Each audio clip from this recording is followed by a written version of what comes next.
News 18 ಕನ್ನಡದ digital ಲೈವ್ಗೆ ತಮಗೆಲ್ಲ ಆತ್ಮೀಯ ಸ್ವಾಗತ. ಸಿಎಂ ಸಿದ್ದರಾಮಯ್ಯಗೆ ಮೂಡಾ ತನಿಖೆಯ ಟೆನ್ಷನ್ನ ಬಿಸಿ ಈಗ ಹೆಚ್ಚಾಗಿರುವಂಥದ್ದು. ಯಾಕಂದ್ರೆ ಇವತ್ತು ಜನಪ್ರತಿನಿಧಿಗಳ ವಿಶೇಷ ನ್ಯಾಯಾಲಯದಿಂದ ಒಂದು ಆದೇಶ ಬರುತ್ತೆ. ಸಿಎಂ ವಿರುದ್ಧ ಮೈಸೂರಿನ ಲೋಕಾಯುಕ್ತ ಪೊಲೀಸರು ಎಫ್ಐಆರ್ ಅನ್ನ ರಿಜಿಸ್ಟರ್ ಮಾಡಿಕೊಂಡು ತನಿಖೆಯನ್ನು ನಡೆಸುವಂತೆ ಒಂದು ಆದೇಶವನ್ನು ಕೊಟ್ಟಿದ್ದಾರೆ. ಜೊತೆಗೆ 3 ತಿಂಗಳಲ್ಲಿ ತನಿಖಾ ವರದಿಯನ್ನು ಕೂಡ ಅಷ್ಟೇ ಕೋರ್ಟ್ಗೆ ಸಬ್ಮಿಟ್ ಮಾಡಬೇಕು ಅಂತೇಳಿ ಆದೇಶದಲ್ಲಿ ಉಲ್ಲೇಖವನ್ನು ಮಾಡಿದ್ದಾರೆ. ಬಹುತೇಕ ಇವತ್ತು ಸಂಜೆಯ ವೇಳೆಗೆ ಮೈಸೂರಿನ ಲೋಕಾಯುಕ್ತ ಪೊಲೀಸರಿಗೆ ಕೋರ್ಟ್ನ ಆದೇಶ ಪ್ರತಿ ಕೂಡ ತಲುಪುತ್ತೆ. ಆದೇಶ ಪ್ರತಿ ತಲುಪಿದಂತಹ ಬಳಿಕ ಕಾನೂನು ತಜ್ಞರ ಒಂದು ಸಲಹೆಯನ್ನ ತನಿಖಾಧಿಕಾರಿ ಪಡ್ಕೊಳ್ತಾರೆ. ಯಾಕಂದ್ರೆ ಇಲ್ಲಿ ಸಿಎಂ ಸಿದ್ದರಾಮಯ್ಯ ವಿರುದ್ಧವಾಗಿ ಎಫ್ಐಆರ್ ಆಗ್ತಿರುವಂತದ್ದು ಇನ್ವೆಸ್ಟಿಗೇಷನ್ ಆಗಬೇಕಾಗಿದೆ. ಎಫ್ಐಆರ್ ನಲ್ಲಿ ಯಾರನ್ನ ಯಾವ ಆರೋಪಿಯನ್ನಾಗಿ ಮಾಡಬೇಕು ಅನ್ನುವಂಥದ್ರ ಬಗ್ಗೆ ಸುದೀರ್ಘವಾದಂತಹ ಕಾನೂನು ತಜ್ಞರ ಒಂದು ಸಲಹೆಯನ್ನ ಕೂಡ ಅಷ್ಟೇ ಮೈಸೂರಿನ ಲೋಕಾಯುಕ್ತ ಪೊಲೀಸರು ಪಡ್ಕೊಳ್ತಾರೆ. ಇದು ಪಡ್ಕೊಂಡಿದ್ದಾದಂತಹ ಬಳಿಕ ಆದ್ರೆ ಇವತ್ತು ರಾತ್ರಿನೇ ಸಿಎಂ ಸಿದ್ದರಾಮಯ್ಯ ವಿರುದ್ಧ ಒಂದು ಎಫ್ಐಆರ್ ರಿಜಿಸ್ಟರ್ ಆಗುತ್ತೆ. ಇಲ್ಲ ಅಂತಂದ್ರೆ ನಾಳೆ ಸಿದ್ದರಾಮಯ್ಯ ಪತ್ನಿ ಸಿದ್ದರಾಮಯ್ಯ ಬಾಮೈದನ ವಿರುದ್ಧವೂ ಕೂಡ ಅಷ್ಟೇ ಮೈಸೂರಿನ ಲೋಕಾಯುಕ್ತದಲ್ಲಿ ಒಂದು ಎಫ್ಐಆರ್ ಆಗುತ್ತೆ. ಈಗಾಗಲೇ ಲೋಕಾಯುಕ್ತದ ತನಿಖೆಯ ಒಂದು ಉಸ್ತುವಾರಿಯನ್ನ ಅಲ್ಲಿನ ಎಸ್ಪಿ ಉದ್ದೇಶವರು ಕೂಡ ಅಷ್ಟೇ ತಗೊಂಡಿರುವಂತದ್ದು. ಯಾಕಂದ್ರೆ ಮೈಸೂರಿನ ಎಸ್ಪಿಗೆ ಸೂಚನೆಯನ್ನ ಕೊಟ್ಟಿರುವಂತಹದ್ದು, ನೀವೇ ತನಿಖೆಯನ್ನ ಮಾಡಬೇಕು, ತನಿಖೆ ಮಾಡಿ 3 ತಿಂಗಳ ಒಳಗಡೆ ಚಾರ್ಜ್ ಶೀಟ್ ಅಂದ್ರೆ ತನಿಖಾ ವರದಿಯನ್ನು ಕೂಡ ಅಷ್ಟೇ ಕೊಡಬೇಕು ಅಂತ ಈಗಾಗಲೇ ನ್ಯಾಯಾಲಯ ಆದೇಶವನ್ನ ಮಾಡಿದೆ. ಹಾಗಾದ್ರೆ ಎಫ್ಐಆರ್ ಆದಂತಹ ಬಳಿಕ ತನಿಖೆ ಯಾವ ರೀತಿಯಾಗಿರುತ್ತೆ ಅನ್ನುವಂಥದ್ದನ್ನು ಕೂಡ ನಾನು ಹೇಳ್ತೀನಿ. ಇಲ್ಲಿ ಪ್ರಮುಖವಾಗಿ ಲೋಕಾಯುಕ್ತ ಪೊಲೀಸರು ಮೊದಲನೇದಾಗಿ ಎಫ್ಐಆರ್ ಅನ್ನ ರಿಜಿಸ್ಟರ್ ಮಾಡ್ಕೊಳ್ತಾರೆ. ಎಫ್ಐಆರ್ ನಲ್ಲಿ ಸಿಎಂ ಸಿದ್ದರಾಮಯ್ಯ ಅವರನ್ನ A2 ಆರೋಪಿಯಾಗಿ ಮಾಡುವಂತಹ ಎಲ್ಲಾ ಸಾಧ್ಯತೆಗಳು ಇರುವಂತಹದ್ದು. ಯಾಕಂದ್ರೆ ಇಲ್ಲಿ ಸಿಎಂ ಪತ್ನಿಯ ಹೆಸರಿನಲ್ಲಿ 14 ಸೈಟ್ಗಳನ್ನ ಇವರು ಪಡ್ಕೊಂಡಿರುವಂತಹದ್ದು. ಆ ಒಂದು ಕಾರಣಕ್ಕೋಸ್ಕರ ಸಿಎಂ ಅವರ ಪತ್ನಿಯನ್ನ A1 ಆಗಿ ಮಾಡ್ತಾರೆ, ಸಿಎಂ ಅನ್ನ A2 ಮಾಡಿ, ಸಿಎಂ ಅವರ ಬಾಮೈದನ್ನ A3 ಮಾಡಿ ಅವತ್ತಿನ ಮೂಡಾದ ಅಧ್ಯಕ್ಷರಾರಿದ್ರು ಅವರನ್ನ ಪ್ರಕರಣದ ಮತ್ತೋರ್ವ ಆರೋಪಿಯನ್ನಾಗಿ ಕೂಡ ಮಾಡೋದಕ್ಕೆ ಈಗಾಗಲೇ ಎಲ್ಲಾ ಸಿದ್ಧತೆಗಳನ್ನು ಕೂಡ ಅಷ್ಟೇ ಮೈಸೂರಿನ ಲೋಕಾಯುಕ್ತ ಪೊಲೀಸರು ಮಾಡ್ಕೊಳ್ತಾ ಇರುವಂತದ್ದು. ಕೇವಲ ಇವ್ರಿಗಷ್ಟೇ ಅಲ್ಲದೆ ಇನ್ನೂ ಕೂಡ ಅಷ್ಟೇ ಮೂಡಾದಲ್ಲಿ ಏನು ಈ ಒಂದು ಹಗರಣ ಆಯಿತು, ಹಗರಣ ಆದಂತಹ ಸಂದರ್ಭದಲ್ಲಿದ್ದಂತಹ ಅಧಿಕಾರಿಗಳಿಗೂ ಕೂಡ ಒಂದು ರೀತಿಯಂತ ಸಂಕಷ್ಟ ಇದೆ ಅಂತ ಹೇಳ್ಬೋದು. ಯಾಕಂದ್ರೆ ತನಿಖೆ ಅಂತ ಬಂದಂತಹ ಸಂದರ್ಭದಲ್ಲಿ ಅಲ್ಲಿನ ಅಧಿಕಾರಿಗಳನ್ನು ಕೂಡ ಎನ್ಕ್ವೈರಿಯನ್ನ ಮಾಡಬೇಕಾಗಿರುತ್ತೆ. ಯಾವ ಒಂದು ಮಾನದಂಡದಲ್ಲಿ ನೀವು ಒಂದು ಆದೇಶವನ್ನ ಕೊಟ್ರಿ, ನಿಮಗೆ ಆದೇಶ ಕೊಡೋದಕ್ಕೆ ಯಾರಾದ್ರೂ ಪ್ರೆಷರ್ ಮಾಡಿದ್ರ, ಅಥವಾ ನೀವು ಆದೇಶ ಕೊಡೋದ ಹಿಂದಿನ ಕಾರಣದ ಕೈಗಳ ಯಾವುದು ಅನ್ನುವಂಥದ್ರ ಬಗ್ಗೆ ಸಂಪೂರ್ಣವಾದಂತಹ ಇನ್ವೆಸ್ಟಿಗೇಷನ್ ಅಗತ್ಯತೆ ಇರುತ್ತೆ. ಆದ್ರೆ ಇಲ್ಲಿ ಪ್ರಮುಖವಾಗಿ ಏನು ಎಫ್ಐಆರ್ ದಾಖಲಾಗುತ್ತೆ, ಎಫ್ಐಆರ್ ದಾಖಲಾದಂತಹ ಬಳಿಕ ಸಿಎಂ ಸಿದ್ದರಾಮಯ್ಯ ಅವರ ಪತ್ನಿಗೆ ನೋಟಿಸ್ ಅನ್ನ ಸರ್ವ್ ಮಾಡ್ತಾರೆ, ಸಿಎಂ ಸಿದ್ದರಾಮಯ್ಯಗೂ ಕೂಡ ನೋಟಿಸ್ ಅನ್ನ ಕೊಡ್ತಾರೆ, ಸಿದ್ದರಾಮಯ್ಯ ಅವರ ಬಾಮೈದನಿಗೂ ಕೂಡ ನೋಟಿಸ್ ಅನ್ನ ಕೊಡ್ತಾರೆ. ಇದಾದಂತಹ ಬಳಿಕ ಈ 3 ಜನರಾದಂತಹ ಬಳಿಕ ಮೂಡಾದ ಅಧಿಕಾರಿಗಳಂತ ಏನಿರ್ತಾರೆ, KS ನ ಅಧಿಕಾರಿ ಆಗಿರ್ಬೋದು, IAS ಮಟ್ಟದ ಅಧಿಕಾರಿ ಆಗಿರ್ಬೋದು, ಇವರನ್ನ ಇನ್ವೆಸ್ಟಿಗೇಷನ್ ಮಾಡಬೇಕು ಅಂತಂದ್ರೆ ಸಕ್ಷಮ ಪ್ರಾಧಿಕಾರದ ಒಂದು ಅನುಮತಿ ಕಡ್ಡಾಯವಾಗಿರುತ್ತೆ. ಯಾಕಂದ್ರೆ ಸಕ್ಷಮ ಪ್ರಾಧಿಕಾರದ ಅನುಮತಿ ಏನಕ್ಕೆ ಬೇಕು ಅಂತಂದ್ರೆ ಯಾವುದೇ ಸರ್ಕಾರಿ ಅಧಿಕಾರಿಯನ್ನ ಇನ್ವೆಸ್ಟಿಗೇಷನ್ ಮಾಡಬೇಕು ಅಂತಂದ್ರೆ ಅಧಿಕಾರಿಗಳ ಒಂದು ಅನುಮತಿ ಕಡ್ಡಾಯವಾಗಿರುತ್ತೆ. ಇಲ್ಲಿ ಸಕ್ಷಮ ಪ್ರಾಧಿಕಾರಕ್ಕೂ ಕೂಡ ಅಷ್ಟೇ ತನಿಖಾಧಿಕಾರಿನ ಒಂದು ಪತ್ರವನ್ನ ಬರೀತಾರೆ. ಈ ರೀತಿಯಾದಂತಹ ಹಗರಣದ ಇನ್ವೆಸ್ಟಿಗೇಷನ್ ಅನ್ನ ಮಾಡಬೇಕಾಗಿದೆ.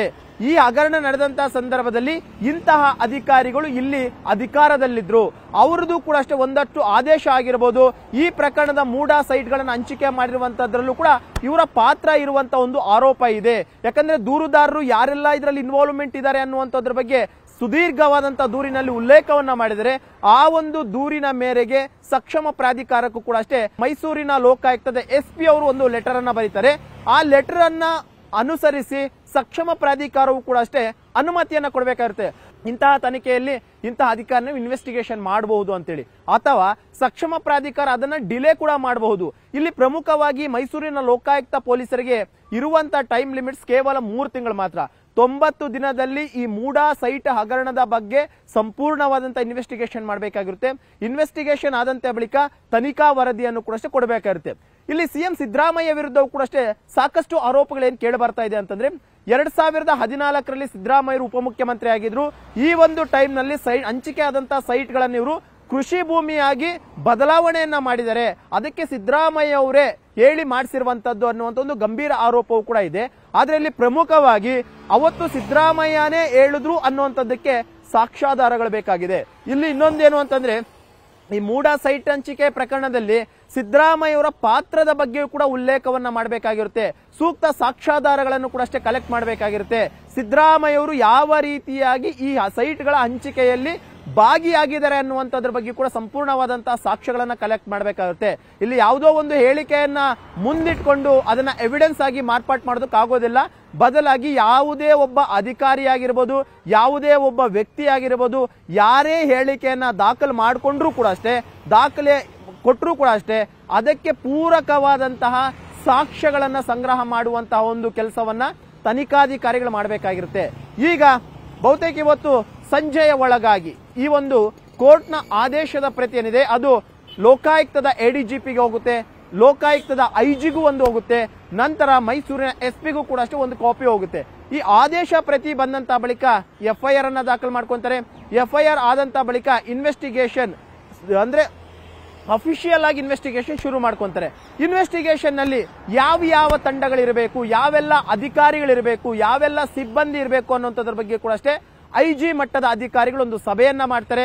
ಮೈಸೂರಿನ ಲೋಕಾಯುಕ್ತದ ಎಸ್ಪಿ ಉದೇಶ್ ಅವರ ನೇತೃತ್ವದಲ್ಲಿ ಒಂದಷ್ಟು ತನಿಖಾ ತಂಡಗಳನ್ನ ರಚನೆ ಮಾಡ್ಕೊಂತಾರೆ. ಯಾವ ಸ್ಟಾಫ್ ಇರಬೇಕು, ಅದರಲ್ಲಿ ಯಾರೆಲ್ಲ ಇನ್ವೆಸ್ಟಿಗೇಷನ್ ಮಾಡಬೇಕು, ಸಿದ್ದರಾಮಯ್ಯವರನ್ನ ಯಾರು ಇನ್ವೆಸ್ಟಿಗೇಷನ್ ಮಾಡಬೇಕು, ಸಿದ್ದರಾಮಯ್ಯವರ ಪತ್ನಿಯವರನ್ನ ಯಾರು ಇನ್ವೆಸ್ಟಿಗೇಷನ್ ಮಾಡಬೇಕು, ಹೀಗೆ ಸುದೀರ್ಘವಾದಂತ ಒಂದು ಚರ್ಚೆಯನ್ನ ಮಾಡ್ತಾರೆ.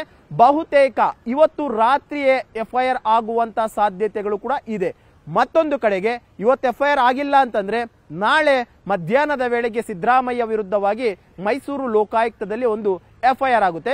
ಎಫ್ಐಆರ್ ಆದ್ರೂ ಕೂಡ ಅಷ್ಟೇ ದೂರುದಾರರು ಈಗಾಗಲೇ ಹೈಕೋರ್ಟ್ಗೆ ರಿಟ್ ಪಿಟಿಷನ್ ಹಾಕೋದಕ್ಕೂ ಕೂಡ ಸಿದ್ಧತೆಗಳನ್ನ ಮಾಡ್ಕೊಂತಿರುವಂತದ್ದು. ಕಾರಣ ಏನು ಅಂತಂದ್ರೆ ಲೋಕಾಯುಕ್ತ ಒಂದು ಇಂಡಿವಿಜುವಲ್ ಬಾಡಿ ಆಗಿದ್ರು ಕೂಡ ಅಷ್ಟೇ ಲೋಕಾಯುಕ್ತದಲ್ಲಿರುವಂತಹ ಅಧಿಕಾರಿಗಳು ಕರ್ನಾಟಕ ಸರ್ಕಾರದ ಅಧೀನದಲ್ಲಿರುವಂತಹ ಅಧಿಕಾರಿಗಳು. ಆ ಒಂದು ಕಾರಣಕ್ಕೋಸ್ಕರ ಸಿದ್ದರಾಮಯ್ಯ ಕರ್ನಾಟಕ ರಾಜ್ಯದ ಮುಖ್ಯಮಂತ್ರಿ ಆಗಿರುವ ಹಿನ್ನೆಲೆಯಲ್ಲಿ ಅವರ ಅಧೀನದಲ್ಲಿರುವಂತಹ ಅಧಿಕಾರಿಗಳು ಇನ್ವೆಸ್ಟಿಗೇಷನ್ ಮಾಡೋದಕ್ಕೆ ಒಂಚೂರು ಮುಜುಗರ ಅನಿಸಬಹುದು ಅಥವಾ ಭಯಭೀತರು ಕೂಡ ಆಗಬಹುದು. ಈ ಒಂದು ಕಾರಣಕ್ಕೋಸ್ಕರ ಪ್ರಕರಣವನ್ನ ಸಿಬಿಐಗೆ ವರ್ಗಾವಣೆ ಮಾಡಬೇಕು, ಸಿಬಿಐಗೆ ಇನ್ವೆಸ್ಟಿಗೇಷನ್ ಮಾಡೋದಕ್ಕೆ ಆದೇಶನೇ ಕೊಡಬೇಕು ಅಂತೇಳಿ ನಾಳೆ ರಿಟ್ ಪಿಟಿಷನ್ ಸಬ್ಮಿಟ್ ಮಾಡೋದಕ್ಕೂ ಕೂಡ ಈಗಾಗಲೇ ದೂರುದಾರರು ಸಿದ್ಧತೆಗಳನ್ನು ಮಾಡ್ಕೊಂತಿರುವಂತದ್ದು. ಒಂದು ಕಡೆ ಲೋಕಾಯುಕ್ತ ಅಧಿಕಾರಿ ಇವತ್ತು ಎಫ್ಐಆರ್ ಮಾಡ್ಕೊಳ್ಳೋದಕ್ಕೆ ಸಿದ್ಧತೆ ಮಾಡ್ಕೊಂತಿದ್ರೆ, ದೂರುದಾರರು ಎಫ್ಐಆರ್ ಆದಂತಹ ತಕ್ಷಣವೇ ಹೈಕೋರ್ಟ್ಗೆ ರಿಟ್ ಅರ್ಜಿಯನ್ನ ಸಲ್ಲಿಕೆ ಮಾಡೋದಕ್ಕೂ ಕೂಡ ಮತ್ತೊಂದು ಕಡೆ ಈಗಾಗಲೇ ತೀರ್ಮಾನವನ್ನು ಕೂಡ ಕೈಗೊಂಡಿರುವಂತದ್ದು. ಒಟ್ನಲ್ಲಿ ಈ ಮೂಡ ಸೈಟ್ಗಳ ಹಂಚಿಕೆ ಏನಿದೆ ಇದು ಸಿಎಂ ಸಿದ್ದರಾಮಯ್ಯ ಅವರ ಪಾಲಿಗೆ ಒಂದು ನುಂಗಲಾರದಂತಹ ತುತ್ತಾಗಿರುವಂತದ್ದು. ಯಾಕಂದ್ರೆ 40 ವರ್ಷಗಳ ಸುದೀರ್ಘ ರಾಜಕಾರಣದಲ್ಲಿ ಯಾವುದೇ ಒಂದು ಕಪ್ಪು ಚುಕ್ಕೆಯೂ ಕೂಡ ಅಷ್ಟೇ ಸಿದ್ದರಾಮಯ್ಯ ಮೇಲೆ ಇರಲಿಲ್ಲ. ಯಾವುದೇ ಹಗರಣದಲ್ಲಿ ಸಿದ್ದರಾಮಯ್ಯ ಭಾಗಿರಲಿಲ್ಲ, ಯಾವುದೇ ಭ್ರಷ್ಟಾಚಾರದಲ್ಲೂ ಸಿದ್ದರಾಮಯ್ಯ ಅವರ ಹೆಸರು ಕೇಳಿ ಬಂದಿರಲಿಲ್ಲ. ಆದ್ರೆ ಈಗ 40 ವರ್ಷದ ರಾಜಕೀಯದಲ್ಲಿ ಮೈಸೂರಿನ ಮೂಡಾದಿಂದ ಪಡೆದಂತಹ ಸೈಟ್ಗಳೇನಿತ್ತು ಆ ಸೈಟ್ಗಳ ಅವ್ಯವಹಾರದಲ್ಲಿ ಸಿದ್ದರಾಮಯ್ಯ ಅವರ ಹೆಸರು ಕೇಳಿ ಬಂದಿರುವಂತದ್ದು. ಸದ್ಯಕ್ಕೆ ಈಗಾಗಲೇ ಸಿದ್ದರಾಮಯ್ಯ ಅವರು ಹೇಳ್ತಿರುವಂತದ್ದು, ನಾನು ತನಿಖೆಗೆ ಸಹಕಾರವನ್ನು ಕೊಡ್ತೀನಿ, ನಾನು ತನಿಖೆಗೆ ಹೆದರೋದಿಲ್ಲ, ಯಾಕಂದ್ರೆ ನಾನು ಯಾವುದೇ ರೀತಿಯಂತ ತಪ್ಪನ್ನ ಮಾಡಿಲ್ಲ.